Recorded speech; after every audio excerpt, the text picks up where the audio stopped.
All right, good day, everyone. Welcome back to the Big B. And today we're going to be covering introduction to the arts and game development industry. Join with me today, I have Terrell Durante. He'll be discussing and presenting his views and his interpretations of being introduced to the animation and design sector. And today I'll be covering the programming and game development sector. So one of the first things that we wanted to bring awareness about um, is where you would start, because as a lot of parents, a lot of teachers, family members, and in some cases even students, they sometimes don't entirely know where they're supposed to start um, when it comes to getting into this type of industry. They feel like the industry might not have a place for them, or in some cases, some students may consider it as only being seen as a hobby.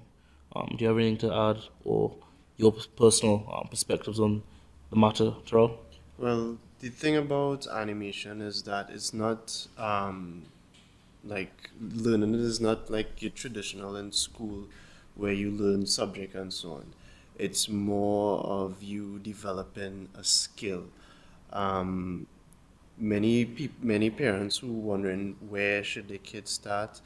I would say start with art. You know, you're doing art class, you learn how to draw, learn about the human body, how to form the anatomy and so on. That's always a good place to start. Um, but when it comes to animation, many companies doesn't really look at your academic skill. They more look at your technical skill in terms of what you can do. If it is you could, if it is you can draw a human or you can create something in 3D, they will immediately hire you. And once you have a good portfolio, you pretty much said that your portfolio is like your resume, in other words. All right. Okay. And I think that more or less can be, something that's drawn across the board as well into programming. Yeah, at least for the programming side of things, you the best way how I always see it, if you want to get into learning how to program, there are lots of languages you'd always hear people saying, do C++, do Java, do this, do that. And to be fair, it's mainly a logical thing you have to understand, because a lot of programming is based around logics. And if you're unable to get the logical side of your mind to think about how to, well, logically find a solution, you are going to find yourself slightly stuck when it comes to programming.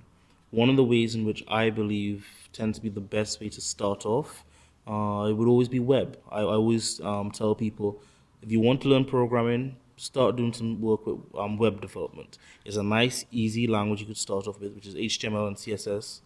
And from there, you're actually able to see something going from quite literally a sketch on a piece of paper to an actual website. And you could then progress from there. And you don't necessarily have to go all out, as in buy a domain and publish the site and host the site and all those other things.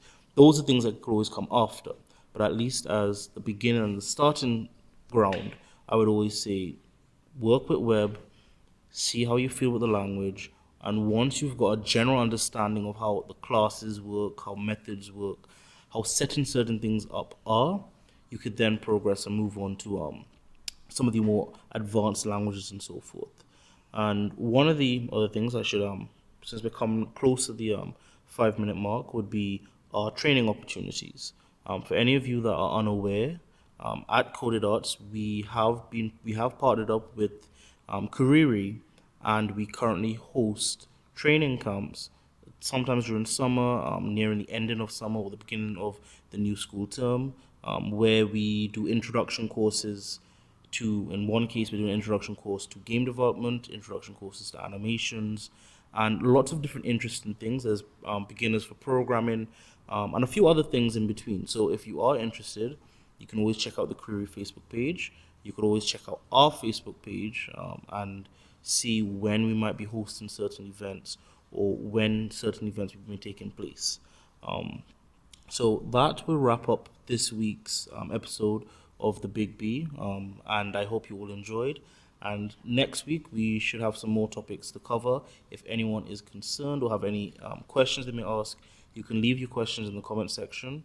And you can always find us either on YouTube, on Instagram, Twitter, and obviously on our Facebook page. Thank you.